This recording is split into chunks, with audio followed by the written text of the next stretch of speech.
Welcome back to our channel. So today in this video we are going to discuss about how to add another email account to your Gmail. So without wasting much of our time, let's get straight into the video. So for this, simply tap open your Gmail app, and once you open it, you can find your profile icon on the top right hand side of the corner. Simply tap on it, and there you can find the option called add another account right below the different kind of Gmail accounts you have. Simply tap on it, and once you do this, you can simply set up an email account using Google, Outlook, Yahoo, Exchange, or any other application. So simply choose a method, and after you have done this, you need to simply use your PIN code to verify your identity.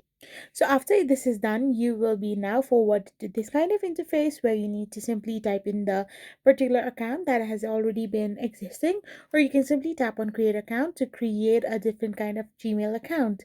So after you have done this and followed the on-screen prompts, you will be able to add another email account to your Gmail.